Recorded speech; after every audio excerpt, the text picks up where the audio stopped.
Hello, welcome to the Morning Serve, brought to you by 9Now. Every court streaming live and free on 9Now here at the Australian Open. I'm Nick McArdle. John Millman back with us today. Johnny, heading towards the business end now. We're at the business end. What are you looking forward to? Well, I'm looking forward to what's going to happen a week from now, Sunday.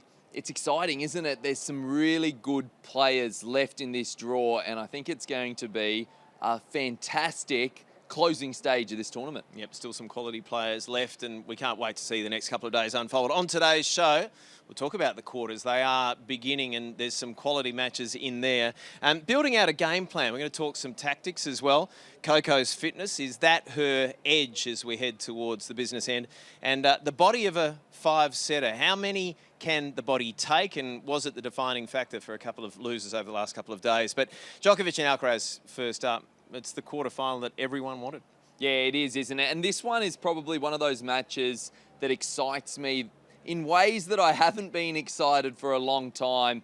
I'll definitely, if I'm not here on site, it's the type of match that you're at home, you've got the TV on, and there's no distractions, because this is an absolute ripper. Both players going for history, really. Novak Djokovic trying to be 25 in 25 Grand Slams, go past Margaret Court's Grand Slam record, and Carlos Alcaraz. Can he be the youngest career slam winner ever? I mean, history is literally in the making right now. All right, so Carlos Alcaraz, if you look at the betting markets, he is the favourite for this one.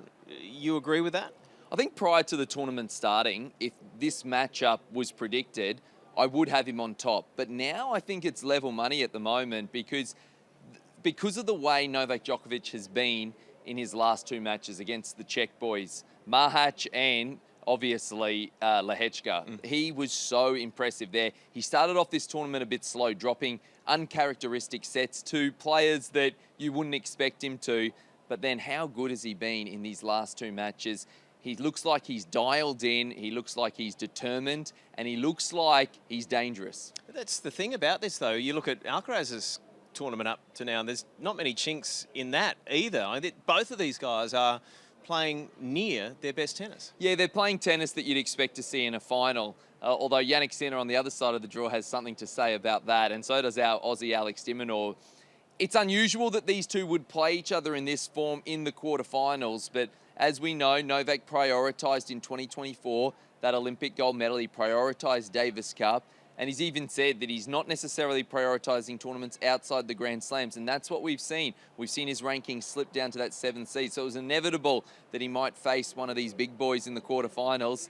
And it just so happens to be Carlos Alcaraz. Hey, you talk about history. The other little bit of history, and it's a bit of an anomaly, 7th seed. The 7th seed, since the tournament moved here in 1988, has never won the Australian Open on the men's side of things. So 1 to 6 has, and 8 till 10 has. But the 7th seed has never, so Novak Djokovic might be able to nail that. He'll probably use that to drive him too. Well, let's talk about the things that he is using at the moment, because he has been in the headlines. And is he at the stage of his career where he wants to harness all these things that are going on outside just to give him that little bit extra, because there's a bit been going on outside? Yeah, and he's been there and done it. And I think throughout his whole career, we've seen that when you poke him, he responds. And I think he uses lots of little things for motivation. And there has been a lot of external noise, but the more external noise, the better he's gotten. And I think that he, not only that, but it fires up the Serbian fan base. And we know how much he loves playing for Serbia and how much pride he takes in representing the Serbian nation. I think he's very dangerous. He's a very dangerous man when his back's up against the wall, almost to the extent I think he doesn't mind being in that situation. Another thing that people have been talking about is the need to, find that extra, and you've mentioned the fans, but also you think back to the win that he had over Carlos Alcaraz at the Olympics, the gold medal match, and that was almost bigger than tennis, right? And that's another way or another occasion where there was just that little bit extra. Yeah, it was. And you got to remember, Novak was probably under the most pressure he's ever been in his whole career because of his desire to win Olympic gold so much. He put such an emphasis on it. Ever since he got ousted in Tokyo, his sole focus was what he would be doing in 4 years' time, 3 years' time at that stage, because remember, it was a COVID year, but what he would be doing at Roland Garros. Not only that, on those clay courts, he managed to beat Carlos Alcaraz. Now, I would give the edge at this stage in their career to that clay court surface to Carlos Alcaraz. He managed to beat Carlos on his home soil. You know, the Rafael Nadal reincarnate. Now, Carlos Alcaraz has to face him on Rod Laver Arena, a court that he has made his own. No one's been more successful than him on that court, 10 times the winner. I mean, I just see this as an absolute cracker. And if anything, perhaps Novak's the favourite. Yeah, so all these things that you're saying just underline why this is so big. Carlos Alcaraz in his fourth round, 95 minutes he spent. Is it handy at this stage of the tournament when you've got such a big opponent coming up to have a little bit of a free pass like that? I think so. I think he's played enough tennis to have a slightly easier match that he had against Jack Draper. Also, don't underestimate the fact that you might not want to be playing so much tennis against a left-handed player. It can sometimes knock you out of your groove just ever so slightly. He's back on terms playing against a right-hander in Novak Djokovic. He would have had maybe a slightly bigger day today. He might have even hit a few more balls yesterday. Slightly bigger day today. He'll be ready to go. His body looks amazing. He looks like he's in tip-top condition, and he's playing incredible tennis, apart from that one little slip-up he had in that tiebreaker against Nuno Borges. And you'd have to predict that maybe a couple of these sets are going to go to busters, and you know how good Novak Djokovic is in a tiebreak. Andy Murray, let's discuss his role in all of this. It was suggested that now is where Andy Murray really earns his salary as Novak's coach. How does he play all of this? What role does he play in all of this? He talked about, out of all the players coming up, when Carlos Alcaraz plays on television, he tries to watch him play.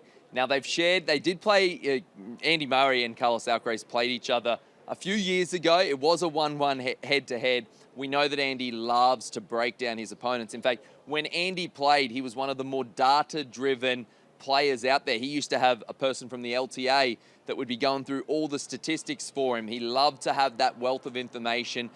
He'd feel better prepared when he had that going into a match like this, and I'm sure he's bringing that into the Novak Djokovic camp. The other thing I'd like to say about this is, with this resurgence of these young players coming through, your Jannik Sinners, your Carlos Alcaraz, I feel like there's extra added motivation for Novak Djokovic to go to that next level. That's the reason he bought that's the reason he bought Andy Murray into his camp, to find those little 1%ers, and also to match it with these young guys who, for a second there, people were saying were surpassing the level of Novak Djokovic. I think it's really fascinating. To be remembered as the guy who mastered not just one generation, but a couple of generations of tennis players would put him above everyone else. Take us inside that war room. So, you know, they're preparing for this match, and what does it look like? Is there a whiteboard? Are they sitting around iPads? Like, what happens? Yeah, a lot of iPads, a lot of material, a lot of video footage. So you can actually go to the match centres now and get that video material. There's a lot of statistics available here at the Australian Open. The guys at Bolt 6 will go and give you all that data too. But also, it wouldn't surprise me if Andy Murray is tapping into his former colleagues that he worked with, using the data and the analysis that they gave him. I think it would be a culmination of sources of information that he's tapping into. There was one other little tidbit. A long time ago, I remember Novak Djokovic saying he got a lot of footage one time of Nick Kyrgios, because he just couldn't read Nick Kyrgios' serve. And he got all the players, he got Goran Ivanisevic, he got the whole team to go through footage to see if he could find little tidbits to get a better read on the Nick Kyrgios serve. So I guarantee you, against a player like Carlos Alcaraz, they are forensically analysing every bit of material available to them. They'll go through that today. They would have gone through that last night. They would have watched that match against Jack Draper last night. And now, tonight, they'll start formulating that game plan. And to what depth does that game plan go? Is there a plan A, but if Alcaraz deals with that, is there a plan B and a plan C? And like, you know, is there all of that? Or do you get to a point where all the prep's done, but in the moment, you have to adapt? Yeah, a bit of both. I think it depends on the player. Some players like to be meticulously prepared and have step 1 laid out, step 2 laid out, step 3 laid out, the backup plans all in order. I think a couple of the other players don't want to be paralysed by analysis. So they might have 1 or 2 little game plans worked out, and then they'll like to take it into their own control and be able to think on their feet. Another of the quarters, Alexander Zverev and Tommy Paul. Zverev I think, is regarded as the best player on tour not to have won a Grand Slam.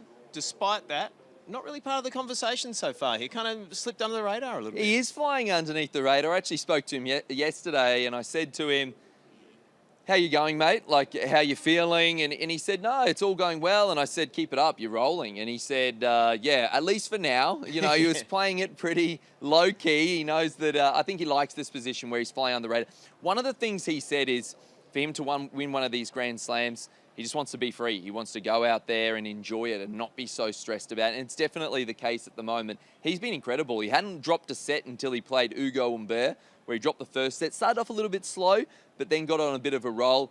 I think he's serving, his second serve in particular is better. I think he's hitting his forehand better, which I think is really key because you want to be confident with that shot. His backhand's always been one of the best two-handers that we've seen. The other thing I will say about Alexander Zverev is at the end of last year, he himself got the data out. He started testing a few new variations to his current frame that he plays with. He said one little setup felt in particular good. I think it was a slightly thicker frame, felt particularly good. Then he got all the analysis and the data and the speed guns and all of that that goes with it to make sure that his feeling was being backed up by the numbers, and apparently it was. So that's something that probably doesn't happen a lot. I mean, you hear about players wanting to change racket or add a bit of weight or whatever, and it's, oh yeah, that feels okay, I'm going to go with that. But to add or overlay that with data, is that quite unusual in the modern game? I think it's the next step forward in tennis. I think we are so far behind the eight ball. You compare it to golf with our equipment. Something I wish I did. I wish I had gotten the data in and I'd used that to maybe adapt with the frame, because as my career got older, I needed a little bit more power. You get a bit, you lose that little bit of that power of the youth. So yeah, I think that that's something we're going to add to our game, and it's really interesting that Alexander Zverev did that. Another person who made a slight little adjustment to their setup with their racket, Carlos Alcaraz. Now, it wasn't as big as changing to a slightly thicker frame, but he did add 5 grams of weight to the head. So he didn't have to. I think that helps with his backhand, because he used to have a big, longer swing, and that's how he generated that pace. Because he's so strong, doesn't necessarily need that big swing to get that racket head through. That's that 5 grams of weight. That'll help. I love that stuff. All of that stuff. Fascinating. Zverev being freer in the mind, you mentioned that. Is that also to do with some of the stuff that was happening off the court is in the background now, and maybe he's concentrating on tennis a little bit more? I'm sure that took a toll. Knowing Alexander Zverev, he's always been quite good at compartmentalising, though. Focusing on the job at hand. He surrounds himself with a very close team. Obviously, his father and his brother's part of that setup. His partner, Sofia Tamala, she's always travelling with him. So I think that he does a good job of keeping the action on the court and being able to separate himself with the stuff that's happening off the court. But no doubt, he'll be freer of mind. I'd love to see him go on and win one, because he really has been one of the best players not to have won one so far. Talk about Tommy Paul. He beat Alejandro Davidovich Fokina, and he was busted, so it was hard to gauge exactly where Tommy Paul is at the moment. But one thing he has spoken about is how much he's loving the camaraderie with this next wave of Americans coming through. We spoke a bit about them yesterday. You can kind of see that in his game at the moment. He's just enjoying himself. Yeah, and you see that around player dining and around player restaurants. They're always hanging out together. They love... And it's like that. When you travel, it's been great at the back end of my career when there were more Australians playing these ATP events, because there's nothing like being able to share a bit of your culture overseas. You know, Tommy Paul, Ben Shelton, they're talking about NFL finals right now, finals footy. Just like the Aussies were when we were overseas, and the AFL and NRL finals are on telly.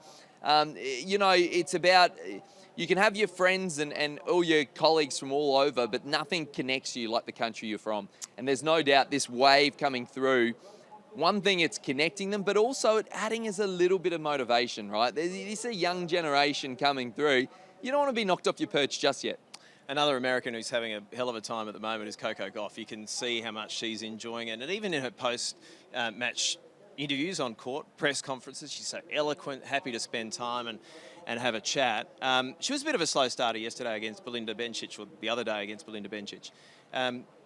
But she is such an athlete. And she's spoken how she doesn't mind spending a bit of time out there. Okay, if she has a bit of an ugly first set, that's fine, because she kind of enjoys the 3-set grind. And also that's the beauty of the women's format as opposed to the men's. The women's format, I think, it favours more. It's more of a mental challenge because you're at the same venue for a few weeks. It's not necessarily a physical one. Week to week, they're playing tournaments where it's best of 3 sets and they don't get a day off in between. So I think that if you recover well, you should be ready to go. And I think Coco Gauff looks after her body better than anybody. She's the best athlete on tour, in my opinion. I think that she plays the best tennis when she starts going after her shots a little bit more. There was criticism in previous years that she was a bit of a retriever. You know, she'd use her athleticism to defend well, but not necessarily in attack. I think she's using it better in attack now. She's got an amazing serve. She also, it's that forehand that's the side that can break down a little bit, but she's going after that a lot more. And I thought I saw evidence of that in those last 2 sets against Bencic. That athleticism, and I mean, it's sticky, it's warm today, right? And it's not going to get any cooler here in a hurry. So throughout next week, she's going to have some big matches. Is that athleticism, is that her X factor as we head towards the last weekend? I think it's one of her superpowers, right? I think she separates herself. I think she's the best athlete in the world. So no doubt about it that you know, she uses that to her strength. But there's a couple of other dangerous floaters in that draw, and she's going to have to come up against Aryna Sabalenka if the draws align. And she's got a superpower of herself, Aryna Sabalenka, is by being the biggest hitter on the women's tour. Coco needs to get past Paula Badosa first, who's playing incredible, actually coming back from stress fractures in her back. It's incredible to see where she's got back to. What's her superpower? Where can she beat Coco? Yeah, I mean, and I think people forget how good Paula Badosa was before her back injury. She won Indian Wells. Now, Indian Wells sits just underneath Grand Slam tennis. It's one of the biggest tournaments of the year outside of the slams. She's a great ball striker. She's a very good athlete. I think for her to beat Coco Gauff, she needs to direct a lot of traffic to the Coco Gauff forehand. Hope that Coco Gauff is a little bit loose there. I'd play her a little bit more through the middle corridor to that forehand to take away the wheels of Coco Gauff. She's also going to have to return well because, like I said, Coco Gauff's got a massive serve. Now, just in terms of, I mentioned at the top, we'll talk about the limit of human endurance. Have we discovered what that limit is? So Davidovich Fokina, he was busted after playing a couple of 5-setters. He was in all sorts against Tommy Paul. And Jack Draper, having played 5-setters throughout the first 3 rounds, mind you, and he just had nothing left and retired against Carlos Alcaraz. Is 3 5-setters at a Grand Slam, is that the limit of human endurance? Yeah, anything's possible, but there's that old saying, right? You don't win a Grand Slam in the first week, but you certainly can lose one. And I think Jack Draper, Davidovich Fokina, they lost it in the first week. They showed incredible resilience, incredible drive to get through those early rounds, and the fight they showed was incredible. Davidovich Fokina came back from 2 sets love twice in a row. Incredibly hard to do, but they did lose it because their bodies broke down. You could see that. Against Tommy Paul, he was busted. Jack Draper had to retire against Carlos Alcaraz. So it does take its toll. I'm telling you, 5-set tennis is tough. So just how tough? I mean, for us as viewers, we sit there and they can be absolutely enthralling, particularly if the 5th is a huge contest, right? It's great TV. When you're playing, you're the athlete. What's it like? How difficult is that? Super challenging, and during the match, unless your body starts breaking down with with cramp, and you have to be sucking down the pickle juice, like we saw Holger Rune in his 3rd round match. Apparently now you only have to gargle it though. You don't have to swallow it. Yeah, I think that's just someone who doesn't like the taste of it, and they're trying to convince themselves of that. But unless your body starts breaking down, generally speaking, your body can get through it, and the adrenaline takes over, especially when you're playing in these packed out arenas. It's what happens after that. Generally the next day, when you wake up the next day, it feels like you've been run over by a bus. It really does, and that's when you go through all your processes to try to get your body in tip-top conditions. You're on the anti-inflams, you're in the ice baths. You really structure your practice the next day based on how you feel. To then have to do it back to back to back like these boys did, it's no wonder they both broke down. And has that science improved, that science of recovery, you think, the first time you came here compared to when you finished? You played a 5-setter 2 years ago here. How had that changed throughout that time? Yeah, I mean, when you first came in, obviously the recovery rooms weren't nearly as good. Now all the Grand Slams have amazing recovery rooms. There's more physios, there's more massage therapists that you can tap into. A lot of the players are now investing in themselves even more. The teams are getting bigger, you know, and that coincides with the increase of prize money. But I'll give you a story, like just at Wimbledon qualies, for example. When I first started playing Wimbledon qualies, it's off-site. We're not good enough to play on-site the qualifiers. The ice bath used to be a kiddie blow-up pool with a couple of bags of ice, thrown in, and that was literally qualifying of Wimbledon. Now it's a lot better setup. It's still off-site, but then you go into the main thing, and that's when I absolutely loved it. Obviously, I was very fortunate enough to play many years at Wimbledon in the main tournament. And, they have temperature-controlled ice baths, and you can pick your poison as to which one. Really, they give the players every opportunity to recover as best as possible. However, that only works so much. If you push your body over the edge, there's no coming back. And just finally, we've talked about who that 5-set experience really sorted out in the first week. You think about Daniil Medvedev last year, 5-setters leading into the final against Sinner, and that really cost him in the end. When you add that pressure and the nerves and the atmosphere of the last 2 or 3 days at the Australian Open, is it even more crushing playing that 5-set experience? Yeah, 100%. Even to the extent that we saw last year, 2024, Daniil Medvedev completely changed the way he played and how he plays week to week just to try to get him through. We saw him go so aggressive just to try to last 3 sets, and obviously the body broke down towards the end. So many factors at play. I think out of the big boys, though, so far, not one of them yet has gone over the line. They've all been able to save themselves, and time will tell in the latter rounds who's best positioned for the final. Indeed. Johnny, I feel very privileged. You've taken us inside on a number of ways today, so thanks for that. No, thanks for having me. I love it. Thanks for your company on the Morning Serve. Yeah, really nice. Is that right? That was very, very interesting. Okay, guys. Wide World of Sports on YouTube is your home of the tennis this summer. With highlights of the best matches of the summer of tennis, the on-court interviews and every day with the Morning Serve, you'll be ahead of the game. So click that subscribe button so you don't miss a thing this summer.